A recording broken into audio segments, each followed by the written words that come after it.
Great to see you. Thank you for being here. Steve, I want to go to you first. This is a lot like that border visit that both presidents, the current and the former president, had. I believe it was the last day of February, where you got a chance to contrast the two presidents on basically the same subject. Now, I know President Biden's not going to be talking about this issue. He wants to avoid issues that he doesn't poll well on tonight for this fundraiser.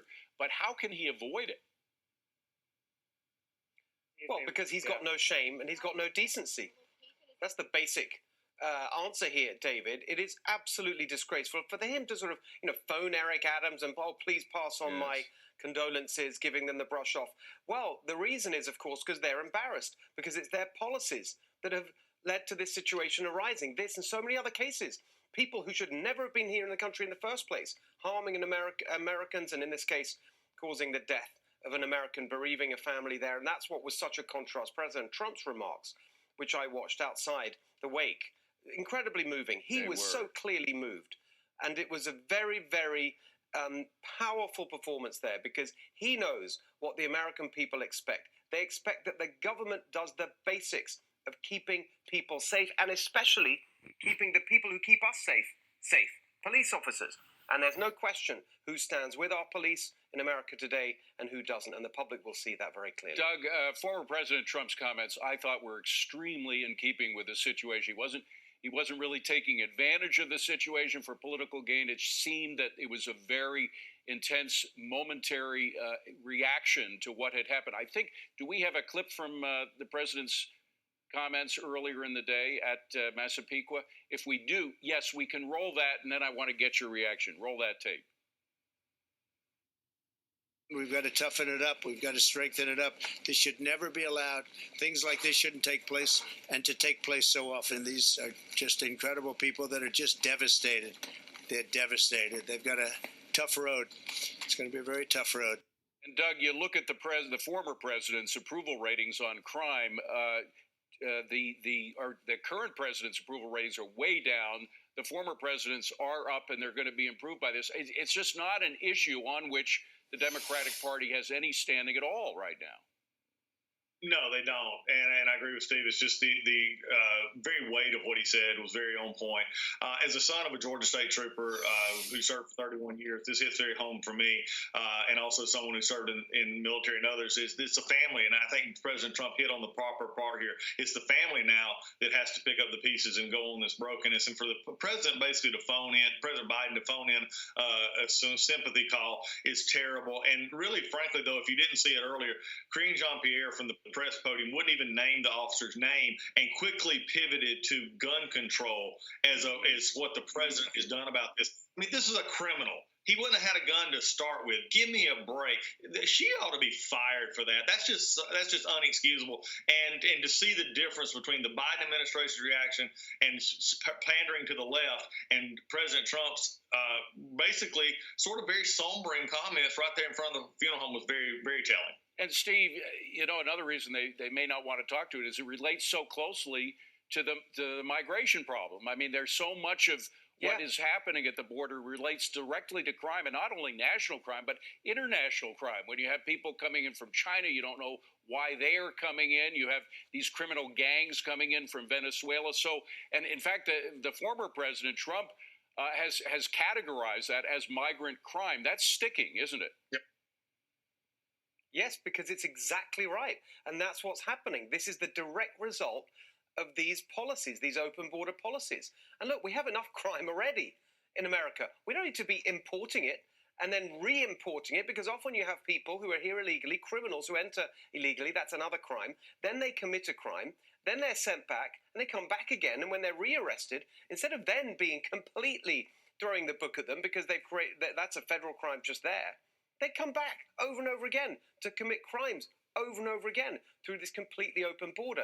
It is an absolute outrage. So when we see a situation like this, it's incredibly important that we hold these Democrat politicians accountable, because every single one of these crimes is avoidable and should have been avoided. Doug, the point is, it is policy that is making things worse right now. It is policy in the past that has made things better For example, when Rudy Giuliani imposed the broken windows theory on New York law enforcement, it improved the situation enormously. We went from 2,200 deaths every year down to 400. I mean, it was just the biggest drop in crime we have ever seen, not to mention the effect it had overall in the city in terms of making it a more livable place, increasing tourism, increasing business in New York. On all those areas, it improved. But it's not just New York. Chicago, we had this horrific case of an 11-year-old boy who was trying to defend his pregnant mother, who was stabbed to death by a perpetrator. And just like the guy who shot the cop in New York City, this perpetrator, alleged perpetrator, had committed many crimes before. He had a huge rap sheet, but he was let out because of this new law that they have in Illinois. Governor Pritzker, in fact, when he announced the new law last August after he signed the bill, he said the following. I'll get your reaction. He said, "Today I will sign legislation that focuses on our mandatory supervised release system, on creating successful outcomes for those who were formerly incarcerated, and improves the safety and peace of our communities." Well, first of all, it's a no bail law that is on steroids. And it's even worse than the New York no bail law. And we see clearly that it has done nothing to improve the safety of the citizens. Exactly. As someone who's worked on criminal justice reform issues for most of my career in Congress, working with Donald Trump, working actually with across the aisle with Democrats on this, the first and foremost of anything dealing with crime is your safety and your accountability for crimes committed. And that's working with our police, working with our investigators to make sure that not only is crime prosecuted, but that the people who prosecute the crimes and also investigate the crimes are properly taken care of. Then you work on a system that actually rehabilitates and you put them back in the system. But without the first step, what the governor of Illinois failed to realize is that you cannot have non-accountability. You cannot have a situation in which known people of violence are let back out into situations where they can reoffend. These are the kind of situations which Republicans should take the lead on. Republicans know how to do this. We are willing to work to make sure our cities and our country is safer the right way. But this idea that you just let everybody do whatever they want to do, and that's going to be the key to it, is you're just simply pandering to a bunch of voters. And that's exactly what the Biden administration is doing, with so many of these issues, from immigration to crime to the issue of Israel and Gaza. That's just what we see. Well, Steve, beyond pandering, they're lying about the statistics right now, claiming that blue states don't have the same crime wave you see in red states because of the fact that we have these radical DAs in the blue states who aren't reporting the crimes. People, I think, know what they see. People know what they feel, and they're used to having now the government lying about the statistics. So will Democrats get anywhere with these canards that they're putting out about crime stats?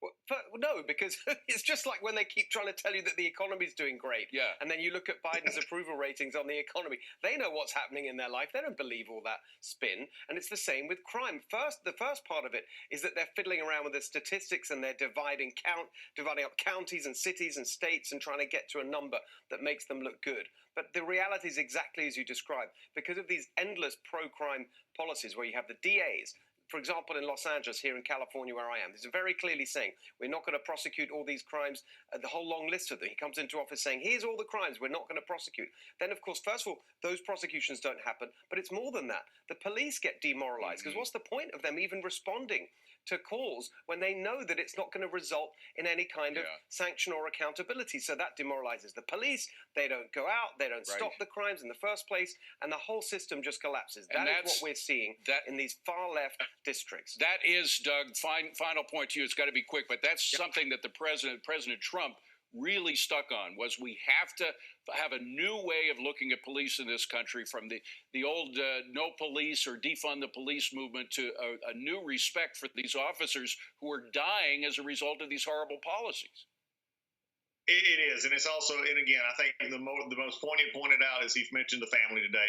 There are family members who send their loved ones out to protect us. They need to be protected as well. Absolutely. Doug and Steve, thank you very much.